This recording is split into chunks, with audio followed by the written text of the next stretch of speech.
Thank you for joining us for today's Idaho Falls Rotary Club program. My name is Liza Leonard, and I am the president-elect for our Rotary Club. Our club is pleased to be able to provide quality programming to you virtually from the IE Productions studio. They have been gracious enough to let us continue to come into their studio to broadcast these programs, and we are very thankful for them for that. There's a lot to pay attention today on this historic day, so I'll just remind you that you can go back and view these programs in the future on Facebook or on the IE Productions YouTube channel.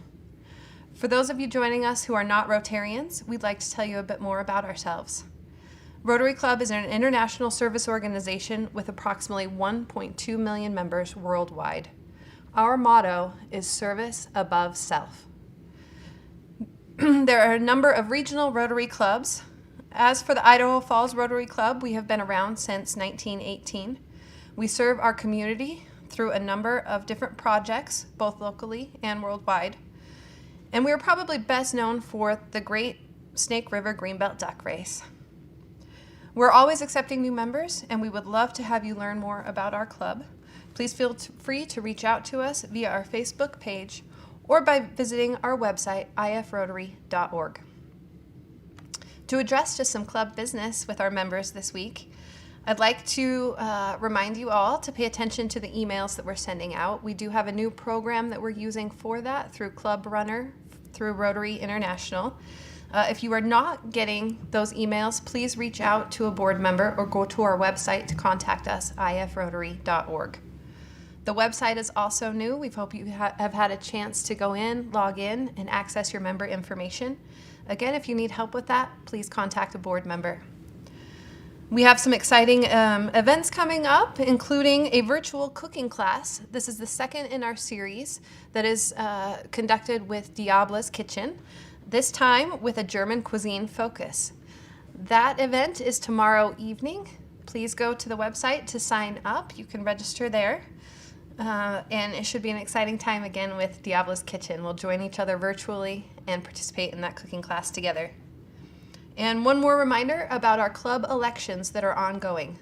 Elections for board members and future leadership closes on January 25th. Please take the time to submit your vote. You can access that program and instructions on our website, ifrotary.org. It is now my pleasure to introduce our program chairs for this month, Carrie and Jerry Scheid. I'll turn it over to them to introduce today's exciting program. Thank you, Carrie and Jerry. Thank you, Liza. Appreciate the warm welcome. It is our pleasure today to introduce Mayor Casper as our speaker. Due to a schedule conflict, she pre-recorded her State of the City speech, which we will watch shortly. But she will be joining us live later in the program to take your questions. So please post them and we'll try to get them answered. Because Mayor Casper is so well known to us, let me simply introduce her speech by saying thank you, Mayor Casper, for your service as Mayor of Idaho Falls for the past 7 years. Now let's watch her video speech.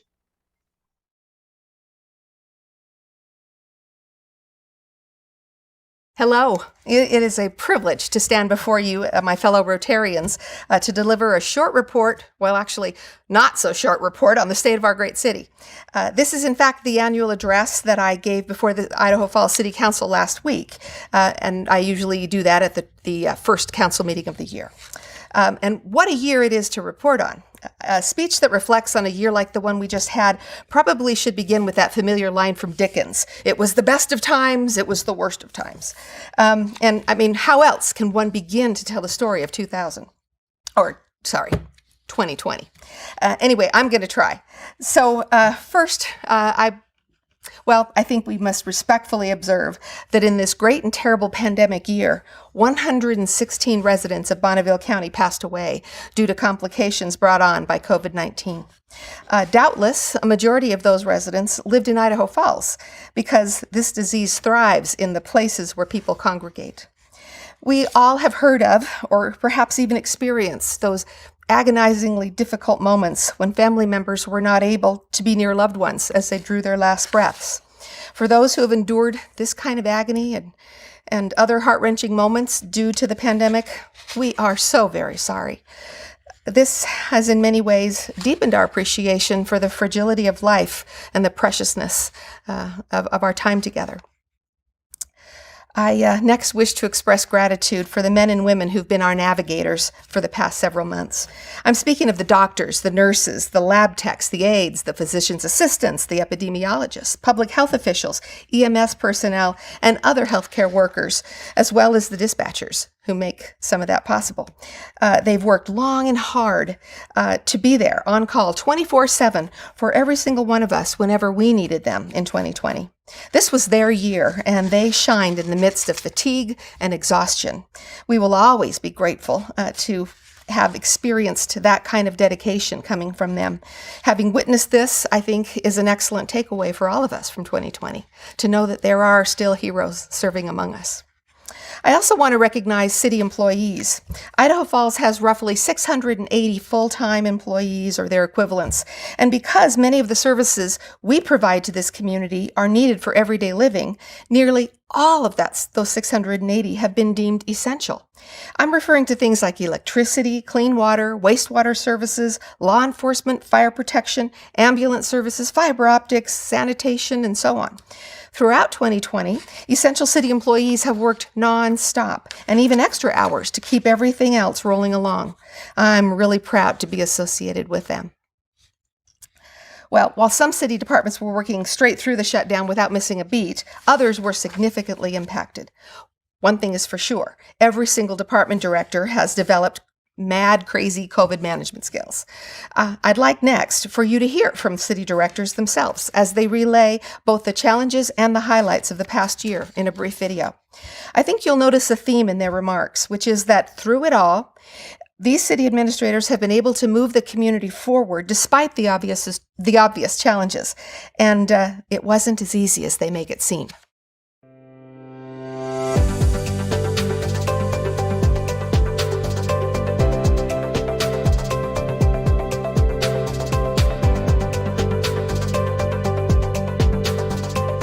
Over the past 12 months, the municipal services worked behind the scenes to ensure there was no disruption to our customer services. We were able to provide, during the COVID-19 pandemic, services to our customers that included telephone and online connect and disconnect services, and we're real happy about that.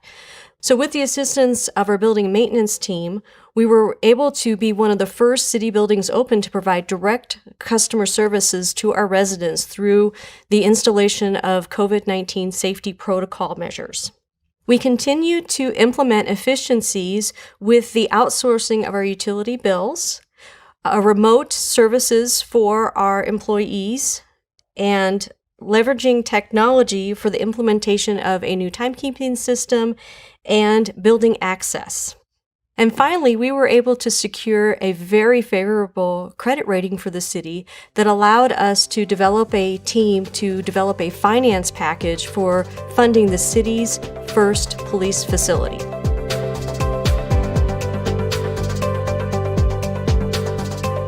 I'm Chris Fredrickson, the Public Works Director for the City of Idaho Falls. I have the distinct pleasure of working with 120 of the finest employees that make up this department. This past year, as our community dealt with the COVID-19 pandemic, Public Works employees, the majority of which are deemed essential workers, found innovative ways to ensure that city services continued. Our engineering group designed and constructed approximately 24 projects worth nearly $8 million. These projects included the 12th Street Bridge replacement, installation of 3 pedestrian hybrid beacons that will provide safer pedestrian crossings of our increasingly busy roadways. They included innovative pavement maintenance projects that will save the city money over the course of our pavement's life cycle. Other projects included replacing aging water and sewer lines and making improvements at our wastewater treatment plant and our municipal wells. Our GIS division provided essential mapping to help inform the public and track our city's utility assets. Our sanitation division drivers logged nearly 250,000 miles while hauling 400,000 cubic yards of refuse to the Bonneville County Transfer Station and nearly 700 tons to recyclers. Early last year, our street division dealt with unprecedented snow accumulation, keeping our roadways open. They also finished the construction of a missing piece of Saturn Avenue, thereby providing better multimodal access to properties in between Broadway and Pancari Drive. Our water division ensured that patrons had access to nearly 8.5 billion gallons of water, and our wastewater division collected and treated over 3.5 billion gallons of wastewater before returning it to the Snake River to be used for other beneficial uses downstream. All of this happened while our nation struggled with the pandemic. These public works employees proudly served the citizens of Idaho Falls, ensuring that essential services were maintained. I applaud their efforts in keeping our city moving.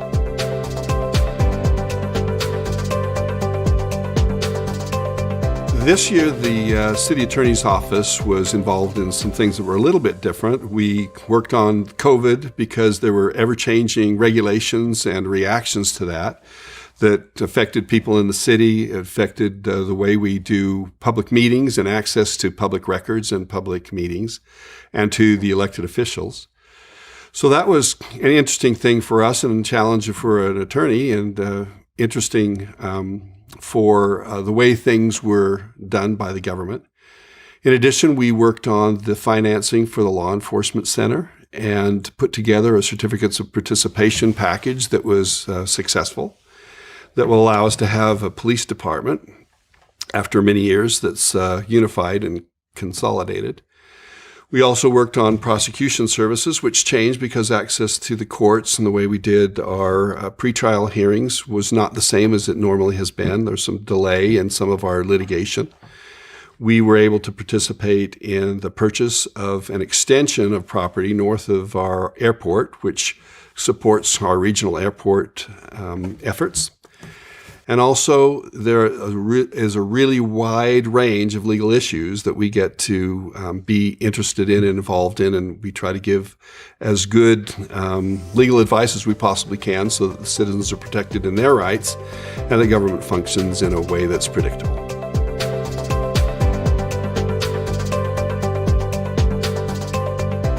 Twenty 2020 started out as a great year in the library. We had our big blocks that kids really enjoy playing with. We had a new program we were going to introduce. It's a kindergarten preparation class for kids to prepare so they kind of know what kindergarten's going on. We got that all ready to go, and then COVID hit. And as everybody knows, COVID was just wonderful. It shut the library down for 6 weeks. We were closed all of April. We opened again in May. It introduced all sorts of wonderful things, masks, social distancing. Due to COVID and the restrictions we're under, we did lay off 10% of our full-time staff, about half of our part-time staff. We did summer reading a new way. It was totally virtual, which was not as great as before, but we made do. The year continued to go on. We continued to be open. We did a lot virtual. We did curbside pickup. We're currently open for everybody to come in. We do request that people wear masks and practice social distancing. And we have a lot of new stuff going on. Extreme Book Nerd just started. So we're really excited to do that again this year, and we look forward to COVID being over and being back to business as usual.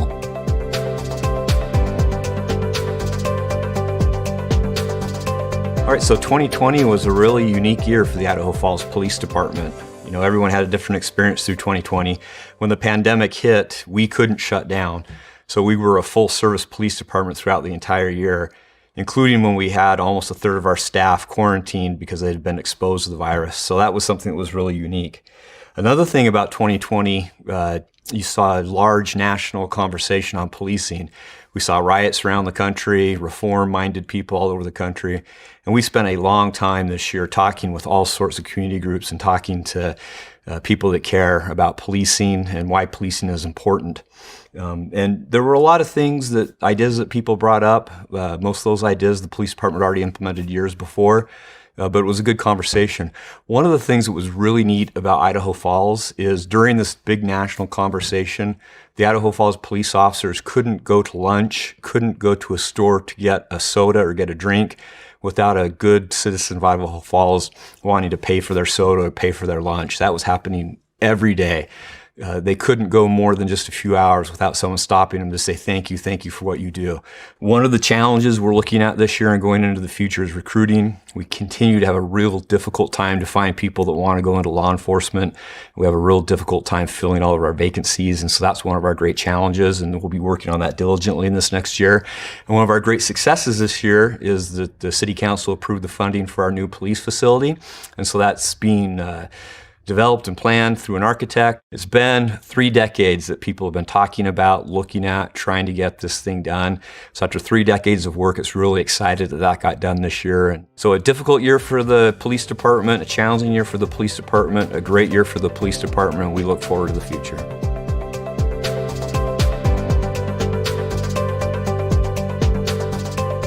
As with other city functions, the pandemic of 2020 brought to the HR department a lot of interesting twists and turns.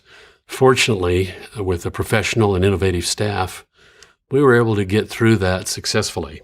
In March, when the pandemic hit, we were faced with interpreting and administering new sick leave and family medical leave laws, working arrangements from home, questions regarding quarantines, and other working arrangements. Then in April, we had to cancel some leadership training we had through the Arbinger Institute. In August, a busy month in HR, we normally have open enrollment with employee meetings. We had to change that and do all of that online. In September, we were able to reschedule the Arbinger leadership training online, which was also a great success. If you'd come to the HR department in December, you would have seen socially distanced employees getting their pictures taken for new ID badges for all employees. Besides the things I've mentioned, the normal work of HR was carried out effectively, including hiring, terminations, disciplinary issues, and so on.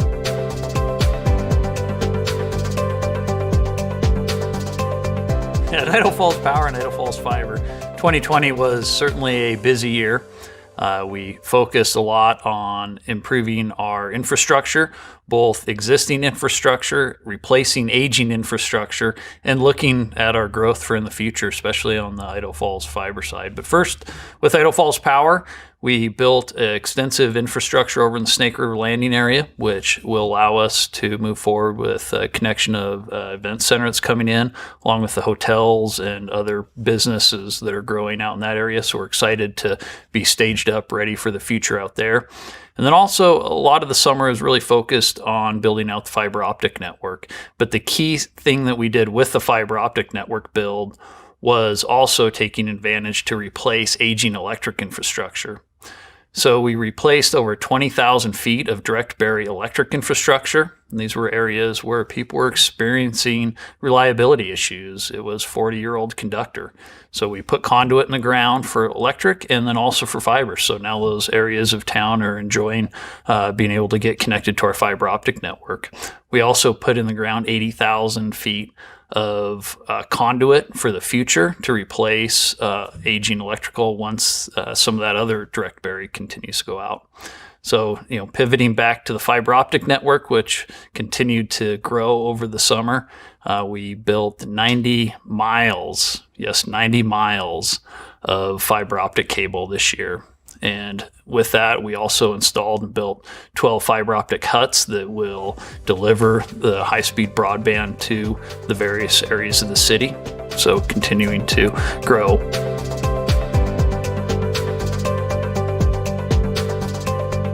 The Idaho Falls Fire Department started 2020 in an exciting time.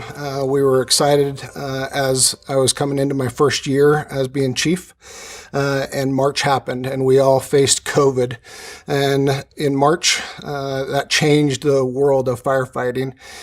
We faced everything from COVID to wildfires this year, with many fires this year inside the city. We had many injuries, including some fatalities this year. We mourn with those families that lost loved ones this year. The wildfire season was a busy one. With 20 fires, 7 states, many firefighters going out to assist other state and federal and state agencies. We made the most of that season with increased revenue and offset. We are putting new radios now on every firefighter that was desperately needed. We placed new hardware into our engines to respond quicker and better tie to dispatch. As we ended the year, we brought in a new red fire engine for the first time in decades. We had been yellow before. We went back to our traditional red and brought in our new engine. As we see COVID still continuing on, we've created a point of distribution site so that we can assist with vaccines, making us a safer community. Those things that were challenges of 2020, we're excited for 2021 and the new challenges that we will face, but also the stronger, safer community, city, and department that will be.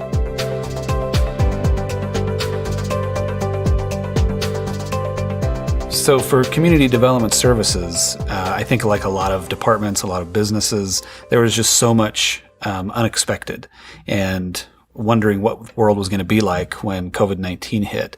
When the year started off, before things really came unraveled with the virus, we were really set up for a big year of development. We knew a lot of projects were coming. And so when that hit, we were really worried. What was the community going to look like? How was our contracting community going to respond? And how would our city grow, or would it really slow down? And we expected, just based on everything we'd heard, that there would be a slowdown. So we started really digging into some key indicators for how our work would be. And surprisingly, we didn't slow down at all. In fact, 2020 for our department, both building division and planning division, was one of the busiest we've ever had. In planning in particular, we had more projects, more reviews, more work than we've ever had since we've been tracking these statistics. In community development services, we are just looking forward to things changing, getting back to normal, whatever that might mean. And then really just seeing what growth brings. This is an exciting time to live in Idaho Falls, to work in Idaho Falls, and we're really looking forward to the future.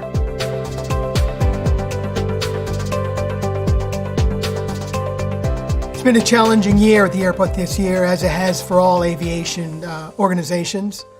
We finished out this year for passengers and operations at about 50% of the previous year of 2019. So that has been very challenging for our revenue and our increasing costs. So we met many challenges throughout the pandemic, but there has been some bright spots, if you can say, for 2020. We were able to start construction and expansion of the new terminal building.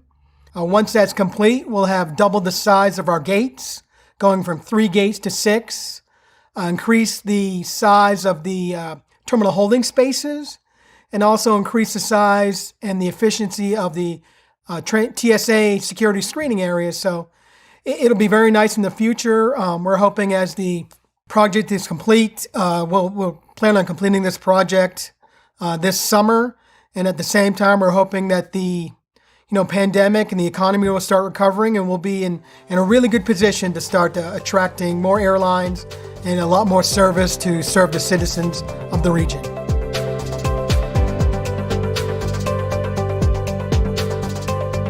What a year 2020 was.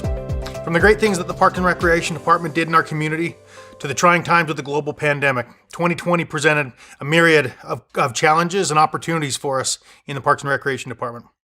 Through it all, though, not only did our department complete a Parks and Recreation comprehensive master plan, identifying community priorities and strategies to bring those priorities to fruition, but we kept our facilities open as much as possible. We created recreational opportunities for our community, facilitated safe and fun experiences for families, and did all that with a smile on our face, allowing the community to have a little bit of normalcy through a tough year. 2020 definitely kept us on our toes. The Recreation Division, the Parks and Cemeteries, golf courses, and the Idaho Falls Zoo dealt with ever-changing facility guidelines and staff expectations on a weekly or if not even a daily basis. We were understaffed and overwhelmed, but our staff stuck together. We do believe in the city's core value of one city, one team, so we helped fill in for each other wherever it was needed. Programs, education classes, summer camps, lessons, leagues, and special events were nearly non-existent in 2020. But our amazing staff found ways to adapt their positions and offerings in a way that kept participants safe, socially distanced, and engaged in recreational activities, all while being stewards of your tax dollars. To the citizens of Idaho Falls, thank you for your continued support for the Parks and Recreation Department. We truly appreciate you and look forward to seeing you in 2021.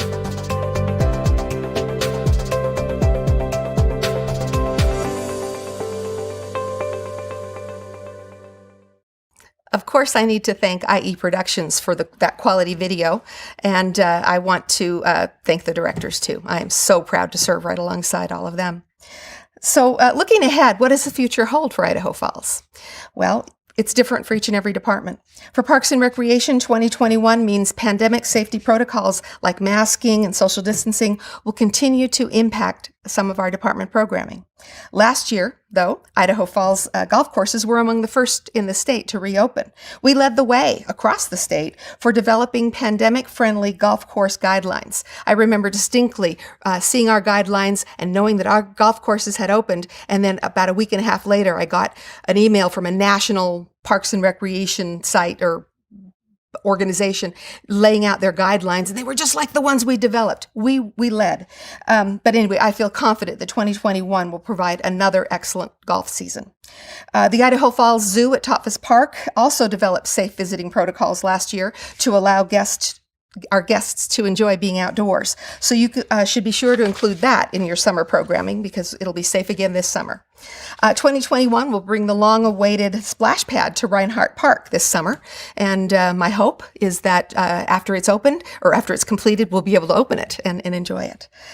Plans for a full restoration of Funland are rolling forward in 2021. You may have heard some of that news. And we're also preparing for the 75th anniversary of Funland in 2022. So I just should let you know that everyone is invited to donate to that cause.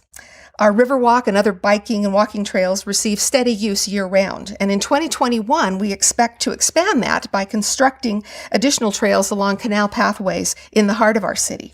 And when that's complete, we'll be even more connected by more multi-use trails. Moving to the airport, just as it was before the shutdown, IDA is still poised for phenomenal growth in 2021. In fact, we received the good news this last week with Allegiant Airlines announcing that they will serve Portland from Idaho Falls starting in May. And we continue to work with other airlines to provide more service to West Coast destinations such as Seattle. In recent years, several airlines have expressed interest in offering routes at IDA because Idaho Falls is a good potential market for them. But potential's not enough. Airlines are businesses and they have to make money. And that's why most traditional airlines today require a guarantee of revenue before they'll even think of coming to your market or to establish a new route. So it's not just that, hey, we think we have the customers in Idaho Falls and hey, they're a good place to work out of. It's, we got to make money there. We can't lose money there. So they require that money up front in what they call a revenue guarantee fund. And if you have a robust fund, you're more attractive to them. If you don't have a fund, they think twice, or maybe they just don't come at all. So with the many opportunities ahead for Idaho Falls for establishing more connections at IDA, it's really important for us to grow our revenue guarantee fund. And because we know that this is the key to attracting new airlines and new routes. So any of you business leaders in Eastern Idaho who depend on excellent air service, you might wish to help support that revenue guarantee fund with a pledge. So please reach out to me or any other city official and we can explain more about how that works. Director Kramer, you saw him in the video, fellow Rotarian, as he said, so housing starts aren't slowing, and we see the same for 2021. People just want to move here. The nationwide housing shortage has prompted us, or it did prompt us because we've been in this shortage for a couple of years now. It prompted us to form a special team consisting of local, public, and private sector experts to help prepare us for all of this growth.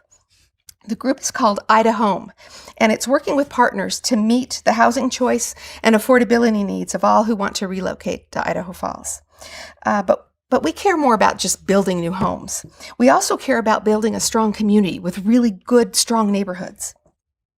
In 2021, we're going to undertake a major update to the city's comprehensive plan. And as a part of that, we're going to host individual neighborhood meetings where citizens will be invited to speak with the city's professional planners about the part of the city that matters most to them, where they live. So watch for more information in the coming weeks about how to participate in these neighborhood meetings. Early 2020 saw the culmination of public outreach on the location and the style of our new replacement water tower. Our city's need for a new water tower really isn't new news anymore. The fact is that repairing the existing tower due to its age and the large number of issues requiring repair, it's just not the safest or the most cost-effective alternative.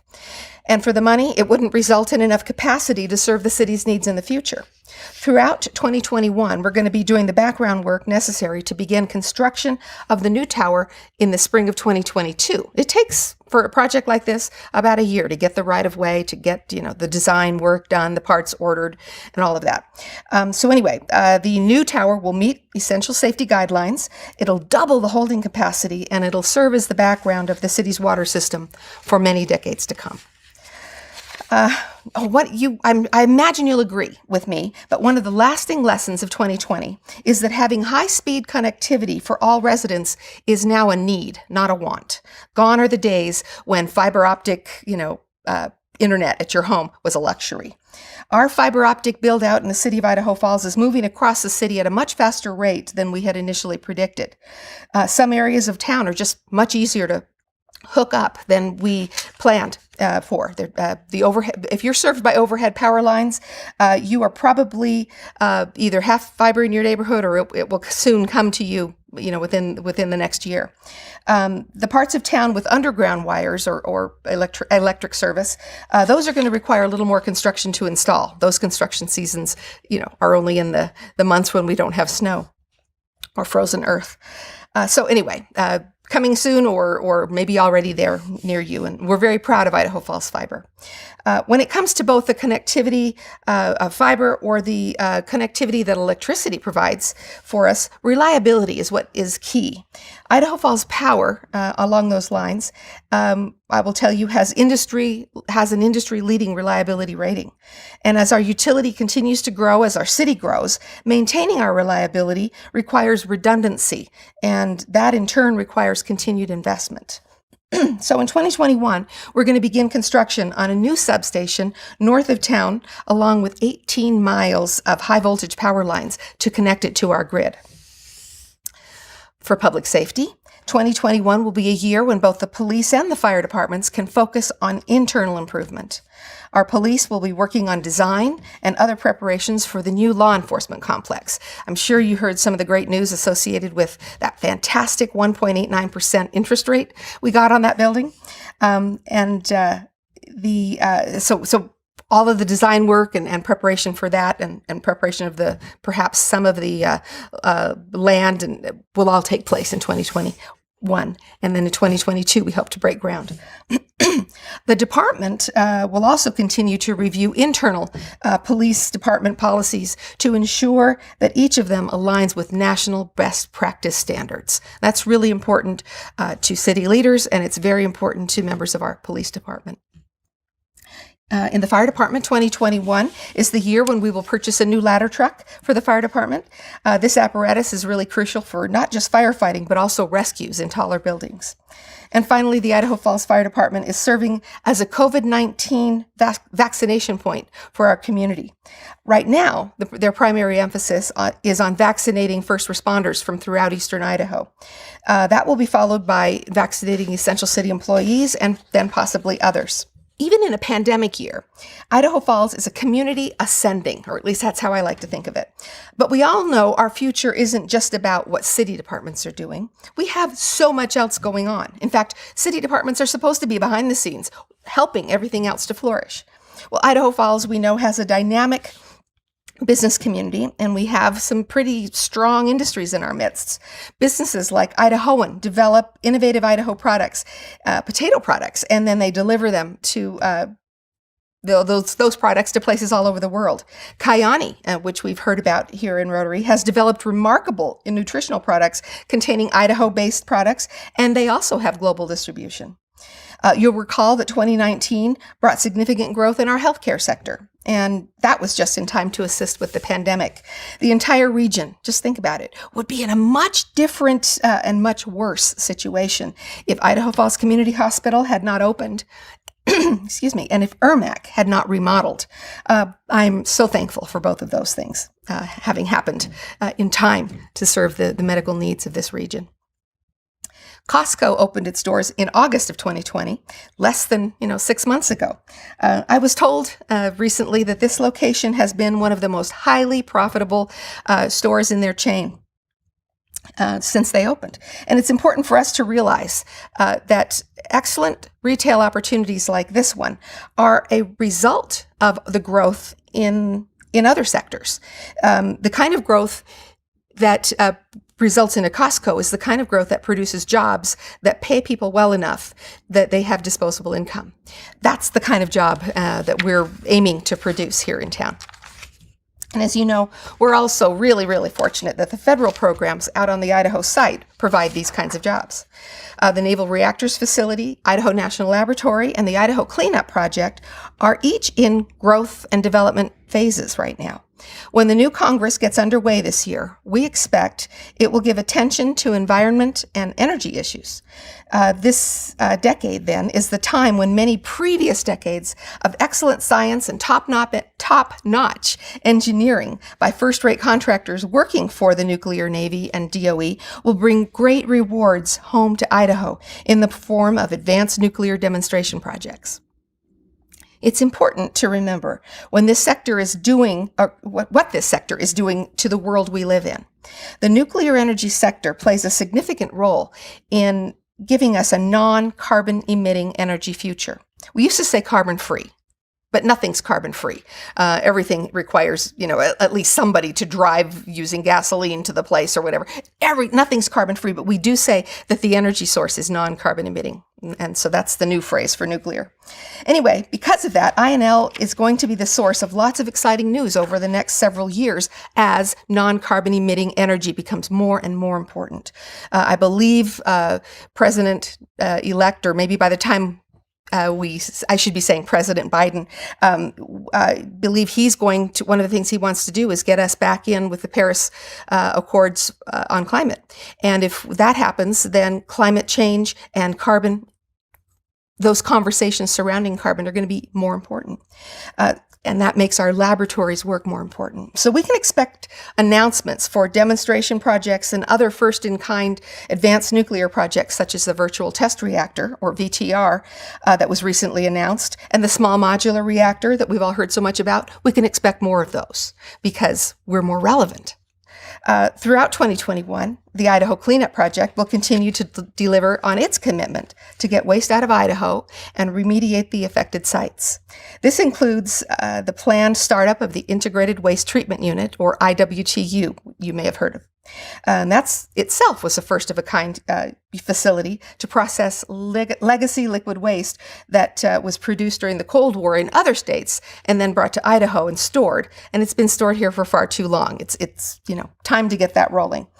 We're very thankful for the scientists and the technicians who are working to move the IWTU project along safely, quickly, and affordably. All this activity in our region's largest industry will impact Idaho Falls and much of eastern Idaho. I've been studying this and watching and listening to all of these plans, and I've been meeting regularly with a consortium of contractors, legislators, higher education experts, transportation officials, representatives from the trades, and others who are also preparing for this wave of construction and growth that all of these projects will engender. There's a lot to consider, but it's worthwhile because this kind of growth brings that quality employment opportunity that we've been talking about home to Idaho Falls. Most citizens are ready to embrace this wave of prosperity, but occasionally someone will tell me that they're concerned about change or that what they call too much growth. Or they will say that they like Idaho Falls the way it is, and they don't want to see it change all that much. I absolutely understand that sentiment, and to a certain degree, I share that point of view. We live in a great community, and it's natural to worry that growth might change that.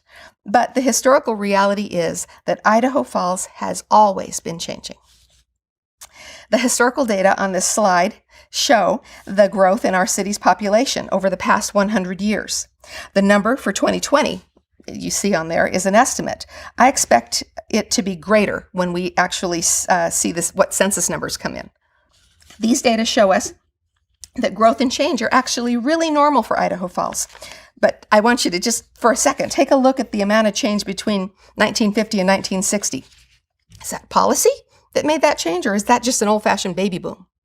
Well, I joked about that this past week when I originally gave this speech, and later I realized I needed to explain. It was both. It was the city leaders kind of pulled a fast one. There's a great story about that, about how prepared we were to host this new, federal laboratory, or what was being contemplated, and we were in the running for that. And they actually were able to attract the laboratory, which got underway in 1952, I believe. Prior to that, it was just a smaller facility. And then, yes, there was also the baby boom. So that was a gigantic jump. We won't see that in this next year. Anyway, in reality, I'll tell you that a city that is not growing or changing is stagnant. It's a city that cannot provide jobs and opportunities for the next generation. It's a city that has to export its talent and its young people. It's a city that doesn't age well. This is not the kind of Idaho Falls I envision for us. It's not the kind of Idaho Falls we are building, and it's not the kind of Idaho we want to live in. The key to growing without losing our character is planning for and managing the growth. So how do we do that? Well, we do it with excellent planning and zoning, with consumer-friendly building codes. We do it with design for parks, open spaces, and amenities. We do it with policy that attracts excellent businesses and the kind of people who want to work for them. We do it by being a community that pays attention to its transportation corridors, including creating spaces for bikes, pedestrians, cars, and public transit. And we do it by tracking the impacts that the growth places on our first responders so that we always meet and provide high standards for public safety. So I believe in growth. And I believe in our ability to be able to do it right. Shifting gears, though, for a moment, I want to focus on vaccinations. I realized that we were expertly taught by Dr. Krell last week, so I needn't say a whole lot. And I will say, though, that we really can't celebrate enough when we stop to think about being grateful, those scientific minds and the enormous global effort that has resulted in vaccines that will confer that needed protection from COVID-19. But we're not there quite yet. Whenever a vaccine is introduced, we know that not everyone will be able to receive it. There are some whose bodies will not be able to tolerate the vaccine for one reason or another. This makes it very important that those of us who can receive it do so as soon as it becomes available to us. This is how we achieve the now familiar herd immunity. Herd immunity is all about protection for the most vulnerable members of our community, including infants, pregnant women, those who have allergies to vaccine components, and others who just can't tolerate the vaccine. The percentage of the population that needs to be vaccinated to achieve herd immunity varies by disease. For COVID-19, we don't know that number yet. It's too new. But the experts have right now suggest that at a minimum, we need 75 to 80% of the population to be vaccinated. We want to get to the point where even if someone does get sick with COVID-19, whatever variation they might have, there will be a minimal chance for an outbreak because so many of the people around him or her will be vaccinated and the disease just won't have anybody to spread to. That's how smallpox was vaccinated with vaccine that was received by the population in high enough levels to produce that herd immunity.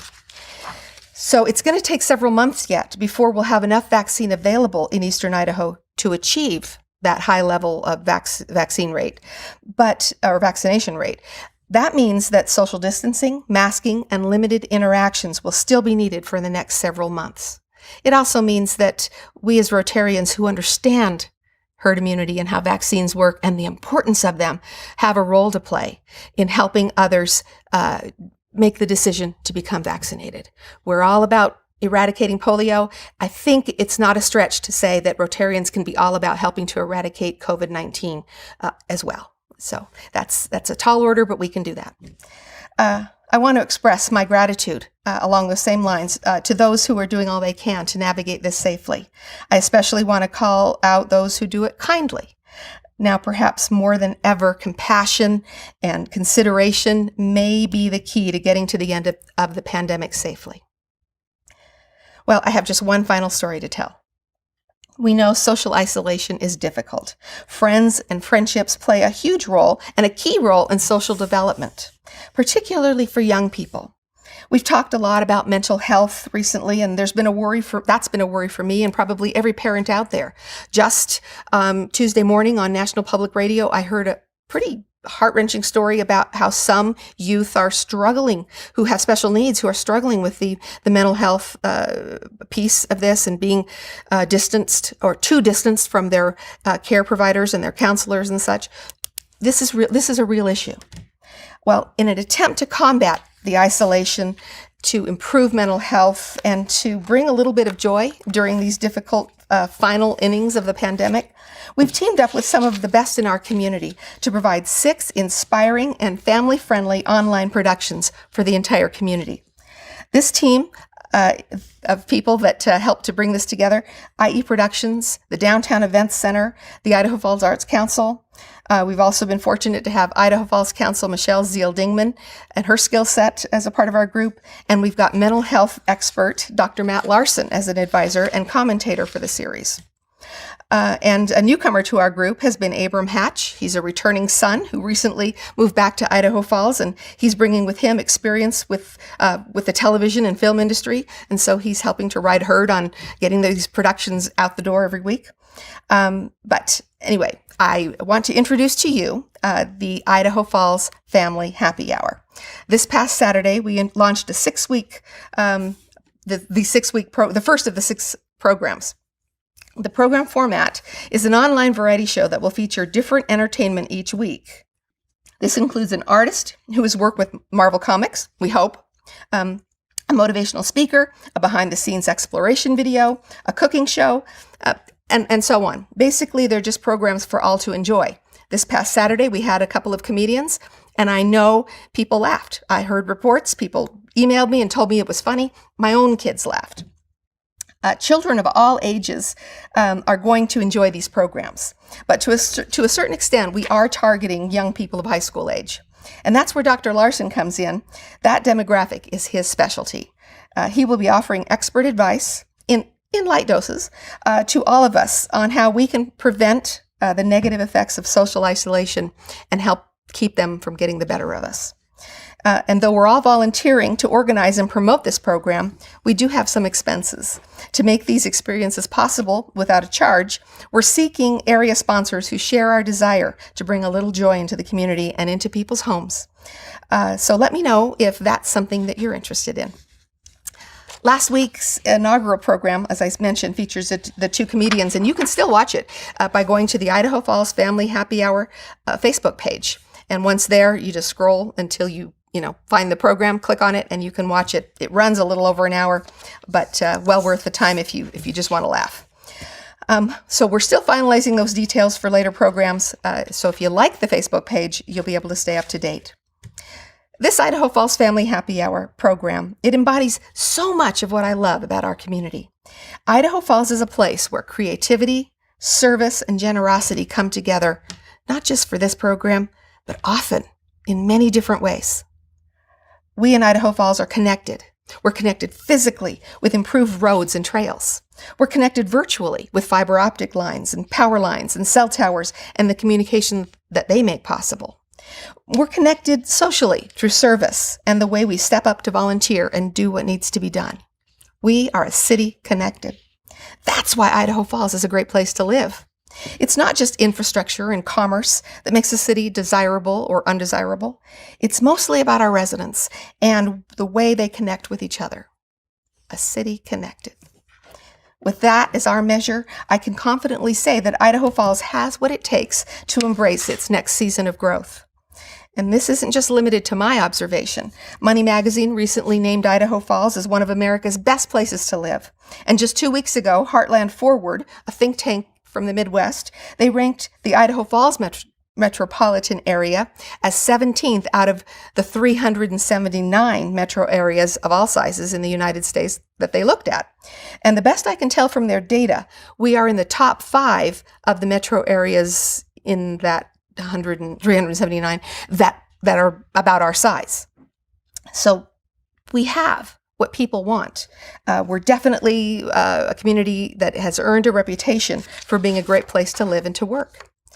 So, my friends and my fellow citizens and fellow Rotarians, with a 2020 in our rearview mirror, I can share with you what I've said in years past. The state of our city is strong, and Idaho Falls' future is bright. I could not be more proud to serve you and to be a part of this great community. So I thank you.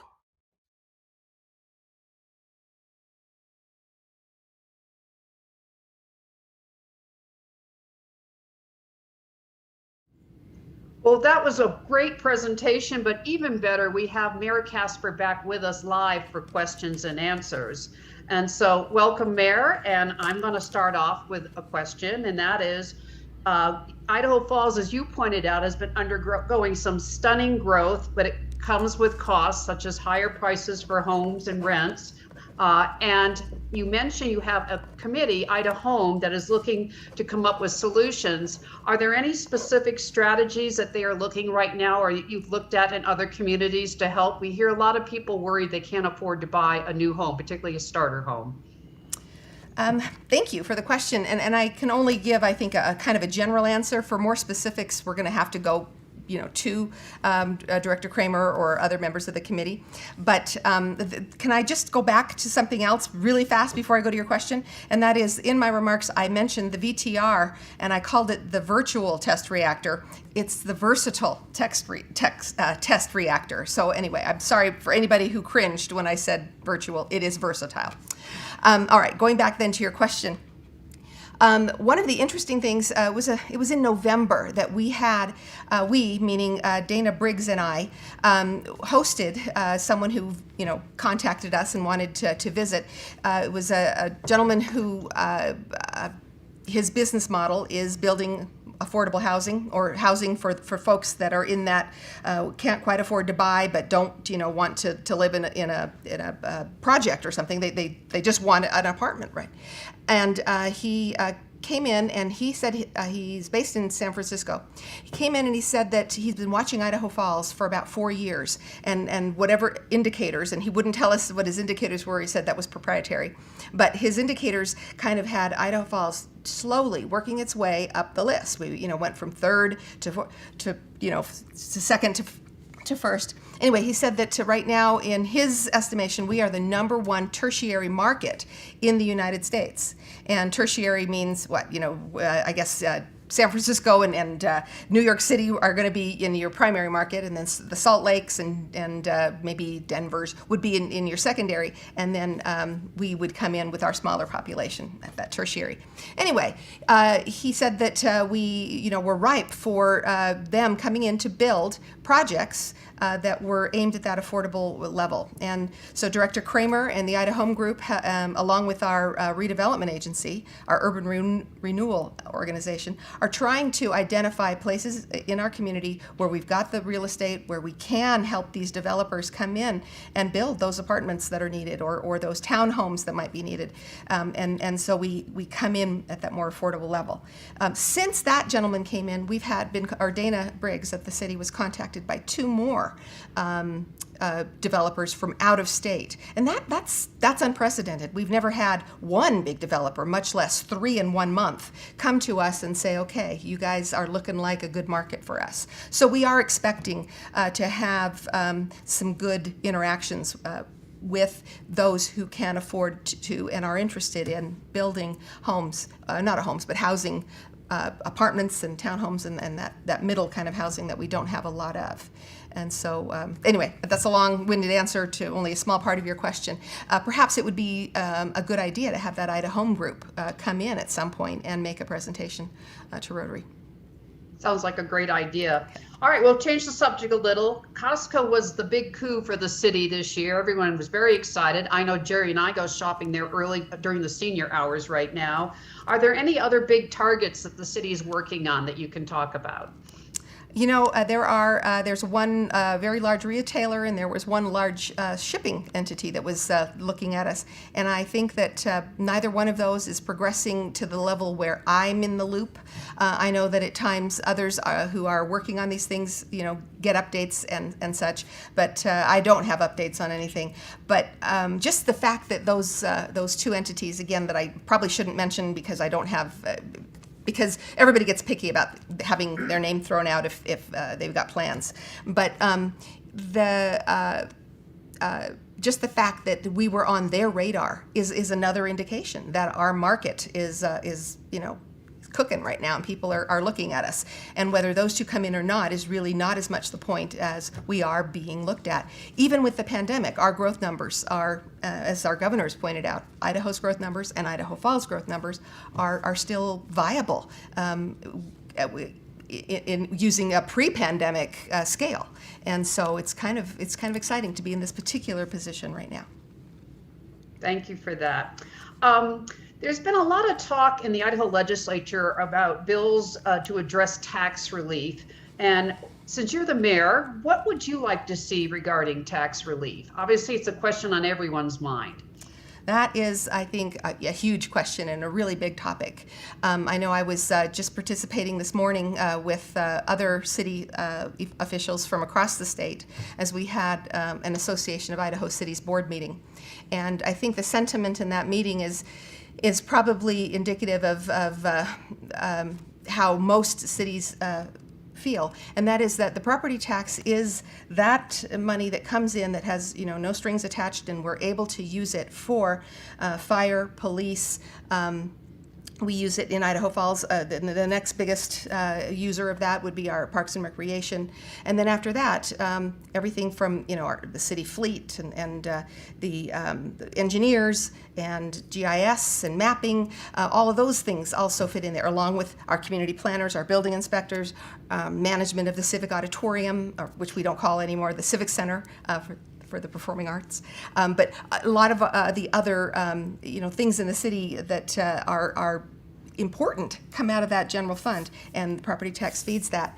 And I feel as though, and I've expressed this to several area legislators, feel as though that the legislature's committee on property tax, it was an interim committee that was convened to study this because there are concerns about people who are perhaps on fixed incomes, who own their homes, who see the only thing that changes in their lives besides regular inflation is that their property tax goes up. Yet their fixed income checks don't necessarily go up at the same level. And those, you never want to have somebody priced out of their home just because taxation is high. But the driver for that, So anyway, let me back up. That interim committee was studying that, and they spent the last year supposedly doing that, and they had a handful of meetings. And they announced last fall that they would continue into a second year of study, and yet they came up with some proposals. And my thought is, hey, guys, or gals, guys, whatever. Hey, legislators, stay in study mode for another year because they didn't quite hit it. Some of their proposals have as many unintended consequences that are negative for cities as whatever it is they're trying to solve.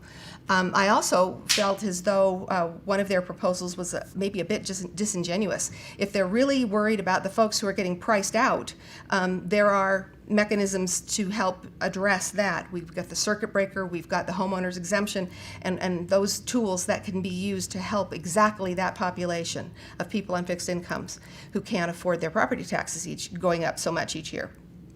But one of the things that they never really ever touched on that is the driver for all of this is that hot market, right? That growth that we're talking about that is making Idaho so attractive. It goes to regular supply and demand, right? You've got great demand for Idaho. You've got great demand for real estate here. And so folks who come in, who want to live here, who are building businesses here, they will bid up the prices on property. And so as, that turns over and there's more value on the land. And so the tax that is being collected on land that is valued higher. And it's the higher valuation that's driving people's bill up. And so I guess someone thinks that the logic is, well, then cities don't take as big of a bite. Well, remember that our budget setting lags by a year, right? The values that you have this year, we collect on that next year.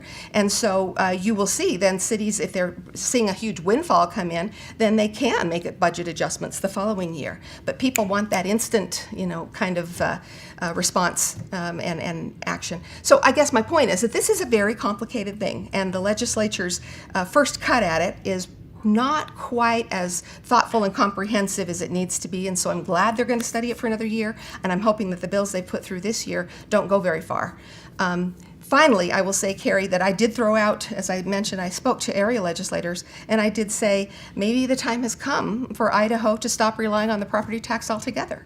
Maybe our growth is such that we think that maybe we just need to find a different way to fund local government. Some cities don't have a property tax. Some states don't have property tax. Some states don't have sales tax. Some states don't have income taxes because they've decided to go all in with some other kind of a tax.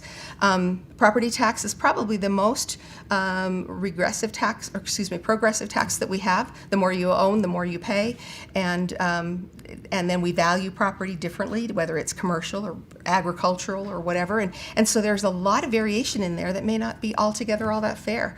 And so I would love to see us think more broadly about how we solve this problem rather than, just duke it out over the finer points of what percentage can be added or taken away. So I don't know. Do you want to talk more about this? No, I think that's good. It's not a black and white issue, and our time is running short. So I'm going to just finish up with this. You are the mayor. I know you get to do a lot of things as mayor, but you're constrained. We have a city council. We have all kinds of political forces at work that make it difficult for you to do exactly what you want. But if you had a magic wand, you could do one thing for the city that you just really wanted to do, what would it be? Wow, I wish you could have given me more time to think about this one. If I had a magic wand, well, I guess there are times when I drive around town and I think if I won the lottery, what I would do, right? But I don't play the lottery, so I'm not going to win. But I would go back to all of our amenities, all of our parks and open spaces and trails and places like that, and fix all of those up such that, for example, the park that's on the curve at Grandview, that there's adequate fencing there so that kids playing ball would never have something go out on the busy street. I would make sure that we had parking that didn't get rained out when it was muddy at all of these places. I would take parks and at our archery park, for example, or along Rolandette. I feel like the road there all along the zoo property and the Topaz Park property just looks terrible. There's no curbing, there's no sidewalk. So there are a bunch of places where the city is not. It's unkempt, and I would love to just tidy those up because there will probably never be enough money in the budget for someone to go back and do all of that. It will never get done because we always have forward-facing needs, and that's may sound frivolous to some. If I had more time to think about this, I would think about probably some of our public safety issues as well, because if I won that lottery, there'd be some public safety things I would want to do as well. So anyway. Well, great. You can answer that one next year again. We'll give you time to think about it. Thanks, Carrie. All right. Well, we're going to conclude with that, and we're going to end our meeting. I just want to mention next Wednesday, we're going to have Justin Hayes. He's the executive director of the Idaho Conservation League, and he'll be talking about the work they're doing to find solutions to protect the air you breathe and the water you drink and the land and wildlife you love. So see you next week at Wednesday at noon. Thank you and goodbye.